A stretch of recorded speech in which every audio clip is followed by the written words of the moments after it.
بسم اللہ الرحمن الرحیم۔ روزہ اگر چھوٹ جائے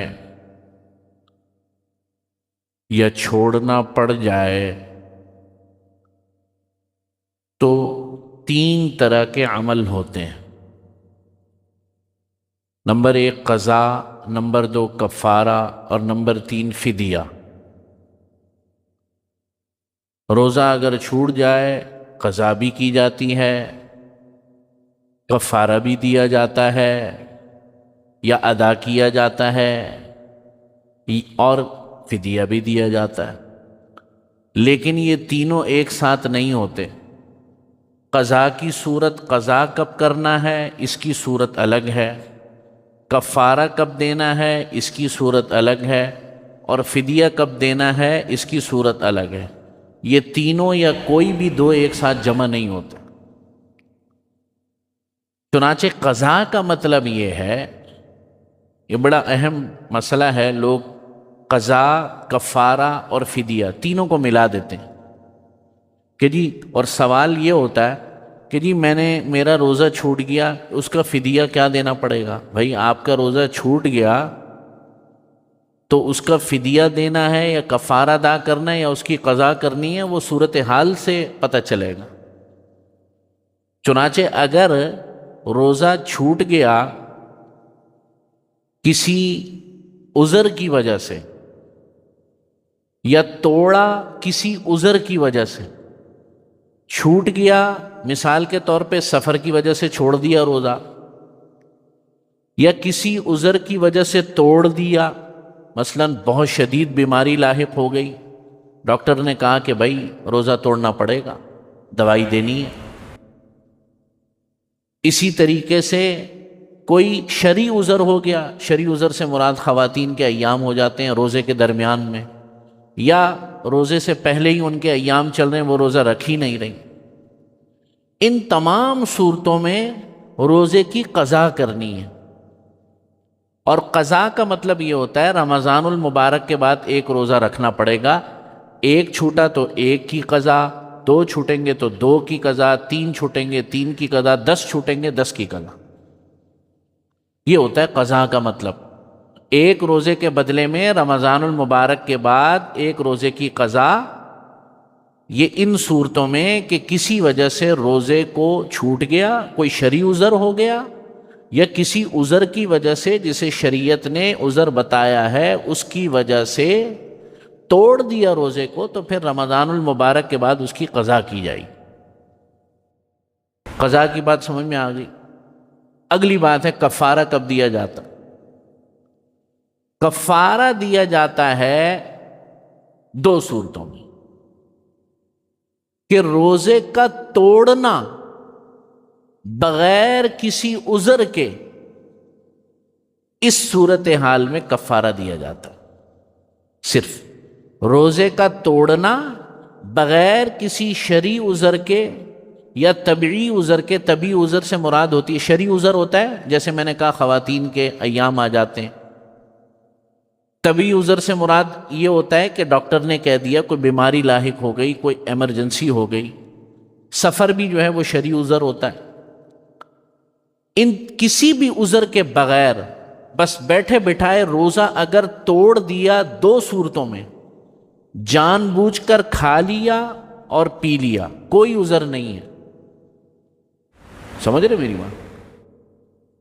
ایک ہوتا ہے کہ بھائی ڈاکٹر نے کہا فوری طور پر پانی دو اس کو، پانی نہیں دیں گے مر جائے گا یا بیماری شدید ہو جائے گی، تو یہ عذر ہے، یہ عذر ہے، اس صورت میں قضا ہوگی۔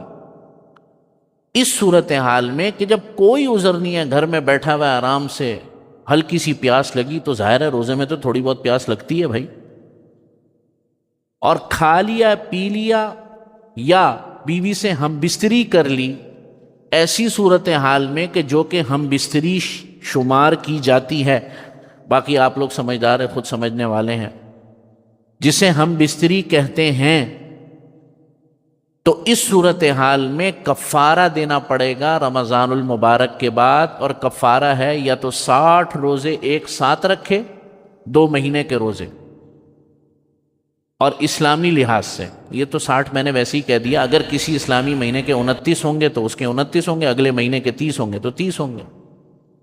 2 ماہ کے متواتر روزے رکھیں۔ اگر نہیں رکھ سکتا، بوڑھا ہے اور کوئی عذر، اب اس صورت میں دوبارہ عذر آ گیا، سمجھ رہے میری بات؟ تو اس صورتحال میں 60 مسکینوں کو کھانا کھلائے گا صبح شام کا، 2 وقت کا کھانا۔ اسے کہتے ہیں کفارہ۔ اسے کیا کہتے ہیں؟ کفارہ۔ فدیہ ایک الگ چیز ہے۔ فدیہ اس صورت میں دیا جاتا ہے کہ جب مکمل طور پہ اس بات کا یقین ہو جائے کہ اب یہ بندہ زندگی میں روزہ نہیں رکھ سکتا، اتنا بوڑھا ہو گیا، لاغر ہو گیا کہ اب وہ روزہ نہیں رکھ سکتا، اس کے اندر طاقت ہی نہیں ہے جسم کے اندر، یا کوئی ایسی بیماری لاحق ہو جائے کہ جس بیماری کے اب دوبارہ ٹھیک ہونے کا کوئی چانس نہیں ہے۔ ڈاکٹر کہہ دے کہ بھائی، اللہ تعالیٰ ٹھیک کرنا چاہیں ایک الگ بات ہے، ڈاکٹر بظاہر یہ کہہ دیں کہ بھائی اب یہ ٹھیک نہیں ہو سکتا، اس صورتحال میں اس کا روزہ رکھنا اس کی صحت کو نقصان پہنچائے گا، اس کو ہر وقت دوائی کی ضرورت ہے یا خوراک کی ضرورت ہے، اس صورتحال میں اس کا یہی ہے کہ یہ روزہ اب کبھی نہیں رکھ سکے گا یا اتنا بوڑھا ہو گیا، تو اب وہ فدیہ دے گا۔ اور فدیہ فی روزہ فدیہ وہی رقم ہے یا وہی اس کی مقدار ہے جو کہ صدقۃ الفطر کی مقدار ہے۔ انا للہ و انا الیہ۔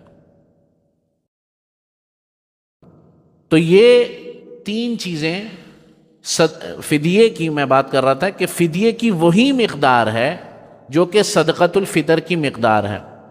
اگر کسی نے 30 روزے چھوڑے اور وہ اب اس کی قضا بھی نہیں کر سکتا، کفارہ تو اس لیے نہیں ہے کہ جان بوجھ کے روزے کو توڑا نہیں ہے، تو کفارہ تو صرف اس صورت میں ہوتا ہے جب جان بوجھ کے روزے کو 2 صورتوں میں توڑے۔ قضا وہ کر نہیں سکتا کیونکہ روزے کی طاقت نہیں ہے جسم کے اندر، تو اب جب فدیہ دے گا تو 30 یا 25 یا 20 روزے جتنے بھی فدیہ دے گا تو فی یوم، پر ڈے، صدقۃ الفطر کے حساب سے، مثال کے طور پہ گندم کا اس دفعہ جو ہے وہ 300 روپے ہے، تو آپ اس کو جتنے بھی روزے جو ہے وہ چھوٹے ہیں 300 کو ملٹی پلائی کر دیں، 20 روزے چھوٹے تو 20 سے ملٹی پلائی کر دیں، یہ رقم بنے گی۔ یا جو ہے آج کل لوگ گندم یا آٹا دیتے نہیں ہیں، وہ والا رواج ختم ہو گیا، لوگ نقد کی صورت میں دیتے ہیں، تو نقدی کی صورت میں جو ہے فی روزہ صدقۃ الفطر کے حساب سے جو ہے فدیہ دیتے۔ تو یہ فرق ہے بنیادی، قضا، کفارہ اور فدیہ۔ قضا روزہ چھوٹ گیا کسی عذر کی وجہ سے، اور یا روزے کو توڑ دیا کسی عذر کی وجہ سے، یا روزے کو رکھا ہی نہیں، یعنی ابتدا ہی نہیں کی روزے کی، تو یہ گناہ تو ہے کہ بلا وجہ میں رمضان المبارک کا روزہ نہیں رکھ رہا، لیکن ان تینوں چاروں صورتوں کے اندر وہ رمضان المبارک کے بعد اس کے ذمے قضا ہے۔ قضا کا مطلب ہوتا ہے 1 روزے کے بدلے میں 1 روزے کو رکھنا جب سہولت میسر آ جائے۔ کفارہ کہتے ہیں اس وقت ادا ہوتا ہے جب جان بوجھ کر روزے کو توڑے بغیر کسی عذر کے، اور اس میں 2 صورتیں ہیں، جان بوجھ کر بغیر کسی عذر کے کھائے پیے یا بیوی سے ہم بستری کریں، صرف ان 2 صورتوں کے اندر کفارہ ہے۔ کفارے کی اور فدیہ یہ ہے کہ قضا کرنے کی طاقت نہیں ہے تو اب مالی طور پر فدیہ ادا کرے گا۔ امید ہے انشاءاللہ کچھ بات سمجھ میں آ گئی ہوگی۔ الحمدللہ رب العالمین۔